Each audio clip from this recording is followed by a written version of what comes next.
Hey hall welcome to Greeshma logs. నేను మీ సుమ. మీరందరూ ఆరోగ్యంగా సంతోషంగా ఉండాలని మనస్ఫూర్తిగా కోరుకుంటూ ఇవాళ నా లాగ్ స్టార్ట్ చేసేద్దాం. ఇవాళ నా vlog morning to evening vlog share చేశాను. ఈ లాగ్ నచ్చినట్టయితే ఎండ్ వరకు చూడండి. ఈ లాగ్ నచ్చితే ఒక చిన్న లైక్ చేయండి. మీరు చేసే చిన్న లైక్ నాకు ఎంతో మోటివేటివ్గా ఉంటుంది. ఇంకా సబ్స్క్రైబ్ చేసుకోకుండా ఉన్నట్లయితే సబ్స్క్రైబ్ చేసుకొని పక్కనే ఉన్న బెల్ ఐకాన్ని క్లిక్ చేయండి. సో దట్ నేను చేసే ఏ వీడియోనో మీ వరకు చేరుతుంది, మిస్ అవ్వకుండా చూడగలరు. అలాగే మార్నింగ్ బ్రేక్ఫాస్ట్ కోసం లంచ్ కోసం క్యాప్సికమ్ ఆనియన్ కర్రీ అయితే చేశాను. క్యాప్సికమ్ ఆనియన్ ఎగ్ వేసి చేసేసాను. చాలా క్విక్గా అయిపోయే రెసిపీ ఏదైనా ఉందంటే నాకు ఇదే గుర్తొచ్చిందండి. అంటే తొందరగా పిల్లలు ఇష్టంగా తింటారు, ప్లస్ క్విక్గా అయిపోతుంది. అందుకే క్యాప్సికమ్ కర్రీ అయితే చేశాను. ఇంట్లో కూడా క్యాప్సికమే ఉన్నది, ఇంకేమీ లేదు. కూరగాయలు అయితే అయిపోయాయి. వెనస్డే మార్కెట్ అయితే వచ్చినప్పుడు మళ్ళీ వెళ్ళి తీసుకొచ్చుకోవాలి. ఇది మండే రోజు లాగండి. మండే రోజు మార్నింగ్ 7కి అయితే లేచాము. లేవగానే అల్లం టీ పెట్టుకొని అయితే తాగేసాము. తాగిన తర్వాత కర్రీ అయితే స్టార్ట్ చేశాను. పక్కనైతే లంచ్ బాక్స్ కోసం రైస్ పెట్టేశాను. తర్వాత క్యాప్సికమ్ కర్రీ చేశాను. ఫస్ట్ ఆయిల్ పోసుకున్న తర్వాత పోపు గింజలు వేసుకున్న తర్వాత కొంచెం ఎల్లిపాయలు దంచేసుకోవాలి. దంచేసుకున్న తర్వాత ఆనియన్ వేసుకున్నాను, క్యాప్సికమ్ వేసుకున్నాను. ఆనియన్ కొంచెం ఫ్రై అయిన తర్వాత మాత్రమే క్యాప్సికమ్ వేసుకోవాలి. ముందే ఆనియన్స్తో పాటు క్యాప్సికమ్ వేసుకోకూడదు. అవి కొంచెం ఫ్రై అయినాక ఆనియన్స్ ఆ క్యాప్సికమ్ వేసుకోవాలి. తర్వాత కొంచెం సాల్ట్ వేసుకొని మూత పెట్టేసుకున్నాను నేనైతే. మూత పెట్టేసుకున్న తర్వాత అవి కొంచెం మగ్గినాయా లేదా మనకు అర్థమవుతుంది కదండి. తర్వాత ఎగ్ వేసుకోవాలి. ఎగ్ వేసుకొని అప్పుడే దాన్ని కదపకూడదు. ఎగ్గుని కొంచెం ఉడకనివ్వాలి. ఉడికిన తర్వాత మాత్రమే మనం తిప్పుకోవాలి.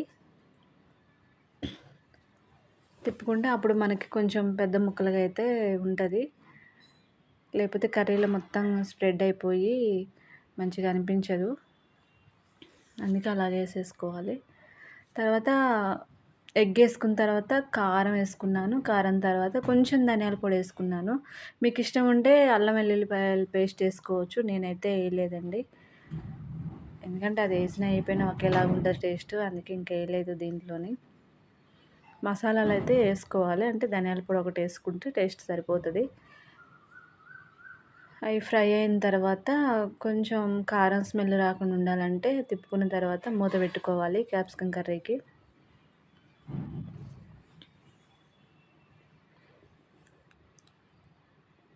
ఇది మార్నింగ్ చేశానండి లంచ్ బాక్స్లోకి.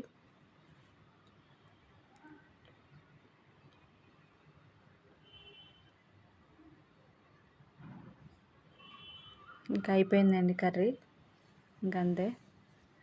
ఇంకా అది అయిపోయిన తర్వాత పిల్లలకైతే నేను లంచ్ బాక్స్ కట్టేశాను. ఇంకా అదే బ్రేక్ఫాస్ట్ కూడా అదే తినేసి వెళ్ళిపోయారు పిల్లలు. వెళ్ళిపోయిన తర్వాత ఈవినింగ్ పిల్లలైతే వచ్చారు. వచ్చిన తర్వాత స్నాక్స్ ఏమీ లేవు, అంటే నేనేం చేయలేదు ఆఫ్టర్నూన్ టైంలో. ఇంకా మమ్మీ ఓట్స్ చెయ్యి, ఏమీ లేవు స్నాక్స్, ఆకలి అవుతుంది అన్నారు స్కూల్కి పోయి రాగానే. ఇంకా అందుకే నేనైతే ఓట్స్ చేశాను. ఫస్ట్ ఓట్స్ కోసం అయితే ఆయిల్ పోసుకొని తర్వాత 3 వెల్లుల్లి రెబ్బలు అయితే కట్ చేసుకొని వేసుకొని అవి కొంచెం ఫ్రై అవ్వనివ్వాలి. మరీ ఎక్కువ ఫ్రై అయితే ఎల్లిపాయల స్మెల్, మాడిపోయిన స్మెల్ లాగా వస్తుంది. అందుకే మనం దగ్గరుండే చేసుకోవాలి. వేయగానే ఒక్క హాఫ్ మినిట్ కూడా పెట్టదండి. ఇంకా అది ఫ్రై అయిన తర్వాత క్యాప్సికమ్, క్యారెట్, ఆనియన్ అయితే వేసేసుకున్నాను. వేసుకొని అవి ఫ్రై అవ్వనివ్వాలి. సాల్ట్ వేసుకోవాలి. సాల్ట్ వేసుకున్న తర్వాత కొంచెం క్విక్గా మగ్గుతుంది అనమాట.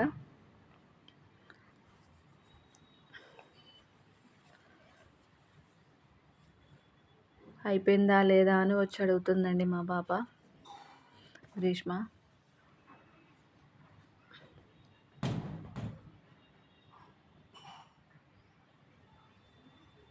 వీళ్ళు ఓట్స్ ఇష్టంగానే తింటారండి,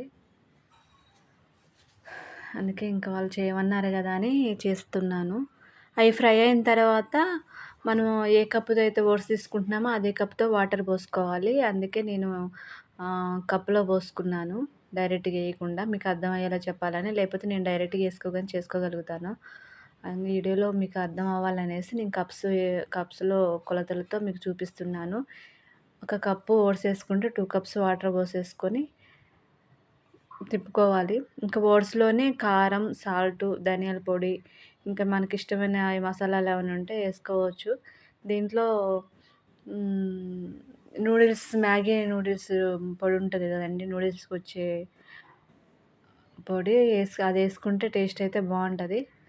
కానీ నా దగ్గరైతే లేదు. ధనియాల పొడి ఏసేసాను. ఇంకా ఆ కప్పుతో నేను ఓట్స్ తీసుకున్నాను కదా! అదే కప్‌తో వాటర్ అయితే పోసుకున్నాను. 1 కప్‌కి 2 కప్స్ వాటర్ అనమాట. పోసుకున్న తర్వాత అవి హైలో పెట్టుకొని మగ్గించుకోవాలి.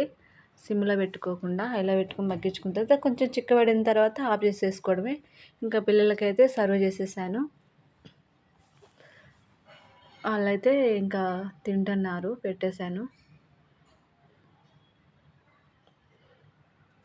ఇంక తర్వాత ట్యూషన్‌కెళ్ళిపోయారండి పిల్లలు. ఓట్స్ తినేసి ట్యూషన్‌కెళ్ళిపోయిన తర్వాత నైట్ డిన్నర్‌కైతే వంకాయ, ఆలుగడ్డ, ఆహ్, ములక్కాయలైతే చేశాను. కొంచెం ఆయిల్ పోసుకొని ఎల్లిపాయలు దంచేసుకున్నాను. 3 ఎల్లిపాయలు. తర్వాత ఆనియన్స్ ఏసుకొని కరివేపాకేసుకున్నాను. కరివేపాకేసుకున్న తర్వాత ఆలుగడ్డలైతే ఏసుకోవాలి. నేను ముందే అన్నీ కట్ జేసి పెట్టేసుకున్నాను. వంకాయ, ఆలుగడ్డ, టమాటా అవన్నీ ముందే కట్ చేసుకొని పెట్టుకోవాలి. వంకాయలైతే సాల్ట్ వాటర్‌లో ఏసుకున్నాను. ఆనియన్స్ ఏసుకున్న తర్వాత, ములక్కాయలేసుకున్న తర్వాత అవి కొంచెం 1 మినిట్ ఫ్రై అయిన తర్వాత వంకాయలైతే ఏసేసుకున్నానింకా. వంకాయలు, ఆలుగడ్డలైతే ఏసుకున్నాను. మిక్స్డ్ కర్రీలాగా చేశానండి. బావుంది. టేస్ట్ అయితే సూపరొచ్చింది. ఇది కర్రీ చపాతీలోకి బావుంటది, రైస్‌లోకి బావుంటది. నేనైతే నైటు చపాతీలోకి చేశాను. మా వారొక్కరు మాత్రం అన్నంలోకి తీసుకొని తిన్నారు. నేను, మా పిల్లలు మాత్రం చపాతీలోకి తిన్నామిది. బావుందండి టేస్టు. మసాలా కర్రీ ఎలా ఉంటదో, వంకాయ మసాలా కర్రీ ఎలా ఉంటదో అలా ఉంది టేస్ట్ అయితే. సూపరొచ్చింది. ఆలుగడ్డ, ములక్కాయలైతే మగ్గిన తర్వాత పూర్తిగా మగ్గనవసరం లేదండి. హాఫ్ కుక్ అయిన తర్వాత ఇంకా వంకాయలైతే ఏసుకోవాలి.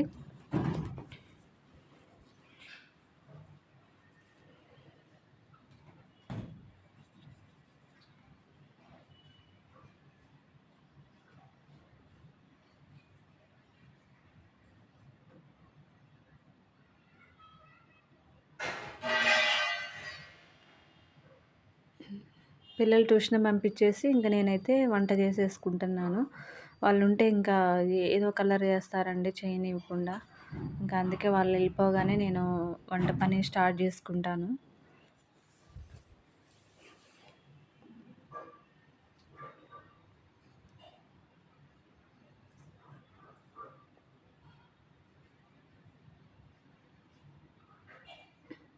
వంకాయలైతే ఏసుకొని మూత పెట్టేసుకున్నాను. మూత పెట్టేసుకొని అవి కొంచెం మగ్గిన తర్వాత మాత్రమే టమాటాలైతే ఏసుకోవాలి. ముందే ఏసుకున్నా పర్లేదు. కానీ అవి మగ్గిన తర్వాత ఏసుకుంటేనే బావుంటది. కొంచెం అవి ఫ్రై అవ్వాలి. సాల్ట్ ఏసుకొని మూత పెట్టేసుకోవాలి.